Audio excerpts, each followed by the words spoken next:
Donc Art Rock démarre, c'est un festival de musique et on vous invite avec une installation numérique et on va dire biologique. Pouvez-vous nous expliquer de quoi il en retourne exactement? Alors, c'est une installation qui s'appelle Acousmaflore et en fait, c'est un petit jardin composé de véritables végétaux. Ce sont des vrais végétaux, en fait, des vraies plantes. Et quand on caresse ces plantes, quand on les effleure, en fait, elles réagissent à notre aura électrique énergétique. Elles réagissent par un son. En fait, on donne la parole, on attribue une parole à ces plantes d'une certaine manière. Et ces plantes peuvent chanter. Et chaque plante dans cette installation a des vocalises différentes. D'accord, donc comment ça se présente? On déambule au milieu de suspension et on s'approche, on a le droit de toucher sans abîmer, de frotter, d'effleurer. Est-ce que il y a une musicalité donc qui est... Enfin, dites-nous comment sont transmis ces sons finalement. Et ben, en fait, il faut vraiment imaginer que la plante, ici, elle est utilisée comme un capteur vivant. En fait, c'est un capteur naturel. Le corps de la plante va percevoir, en fait, va ressentir différents stimulus. Notre contact humain, du coup, fait partie de ces stimulus. Chaque stimulus va provoquer d'une certaine manière, nous on palpe, en tout cas de manière technologique et informatique, ce que ressent la plante, et on transforme ces données en fait en informations sonores. Donc ici, les plantes chantent en fonction des mouvements, des contacts des différents spectateurs. S'il y a quelques personnes qui touchent, on entendra quelques sons, et puis s'il y a beaucoup de gens, ça sera très réactif. Ça va dépendre aussi des actions des spectateurs.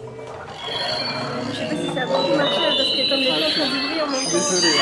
Non, non, La nature nous inspire, et puis pourquoi est-ce que nous on travaille dans les arts numériques en fait C'est parce que aujourd'hui, grâce à ces outils-là, il y a vraiment tout à inventer en termes de création, et nous on utilise les objets technologiques pour les détourner de ce pourquoi ils sont faits habituellement. Voilà, et c'est ça qui nous intéresse par rapport aux thématiques qu'on aborde. Comment travaille-t-on à deux de concert sur un tel projet? Alors, on n'a pas des rôles vraiment définis. Bon, même si on a tous les deux des parcours un peu différents, donc moi je viens des beaux-arts, Grégory plus du multimédia, on réfléchit vraiment les projets à deux, on expérimente à deux et tout se fait ensemble. C'est extrêmement difficile de dire qui fait quoi. Et au final, Et au final, ça donne des scénographies. Nous, on travaille toujours sur des scénographies intimistes, comme dans Acousmaflore, c'est un petit jardin, mais tous nos projets, ce sont des scénographies conviviales où toujours un certain nombre de personnes sont invitées à interagir ensemble pour créer quelque chose. On ne recherche pas une interaction qui serait seulement corps-machine, mais plutôt vraiment une interaction entre les différentes personnes qui s'y trouvent pour construire un univers sonore ou un univers visuel et sonore.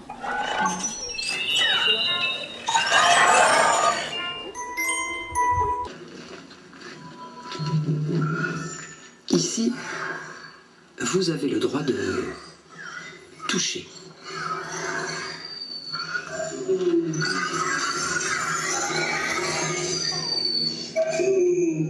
Les plantes sont très réactives, on a juste besoin de les toucher, de les caresser pour les faire chanter.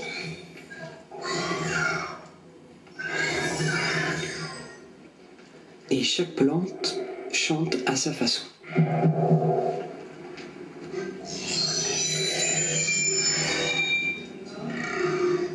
La plante, en fait, elle réagit à ce qui se passe dans son environnement. Donc elle va réagir aux modifications de température, aux modifications du soleil.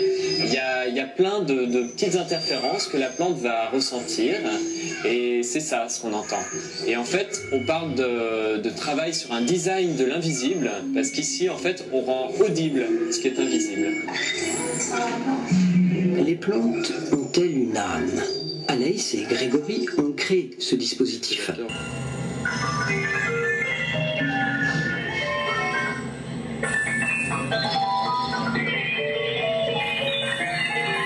Donc chaque plante a sa propre identité sonore et donc chaque fois qu'on va venir la toucher, en fait la plante va réagir à notre contact énergétique. On a tous une forme de nuage énergétique que l'on ne voit pas et ici la plante va le ressentir à chaque contact, chaque caresse.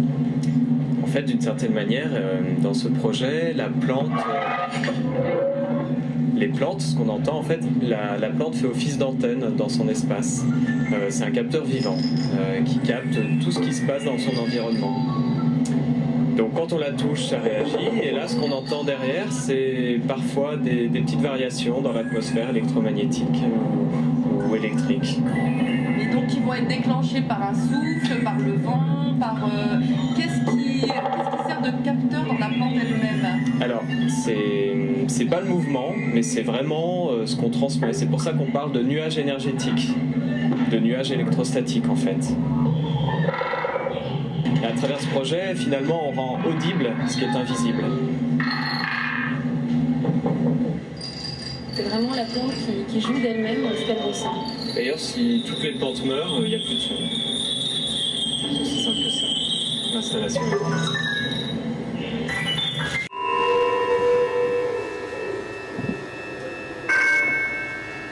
Prostor za vizualno in intermedijsko umetnost Kibela trenutno gostuje skupinsko razstavo z naslovom Areas of Confluence oziroma območja stekanja. Francoska umetnika Seno Kozme sta ustvarila interaktivni vrt občutljivih glasbenih rastlin. Gre pa za to, da je vrt sestavljen iz živih rastlin, ki reagirajo na stik in pa na svetlobo. Se pravi, jezik rastlin se nekako sproži, ko se obiskovalec rastlin dotakne.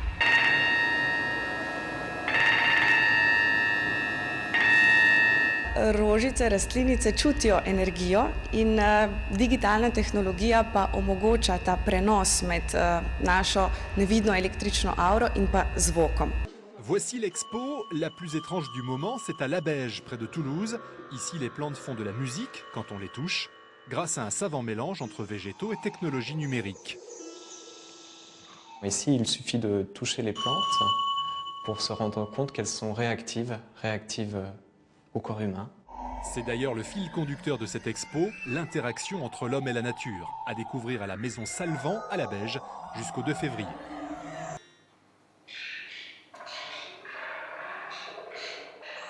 C'est vraiment un travail sur l'invisible. Ce qui se passe, c'est que même quand on ne vient pas les toucher, des fois elles se mettent à chanter toutes seules. Et ça, c'est tout à fait normal. Parce que les plantes, elles sont vivantes, donc elles ont leur vie interne. Et pour nous, ça c'est vraiment intéressant parce que c'est pas quelque chose que nous programmons en amont, c'est complètement aléatoire. Ça fait appel à leur croyances propres, c'est-à-dire qu'après les gens effectivement viennent raconter leurs histoires, leurs croyances, leur rapport aux plantes, leur rapport à l'environnement, leur rapport au monde. Et ça, c'est assez intéressant.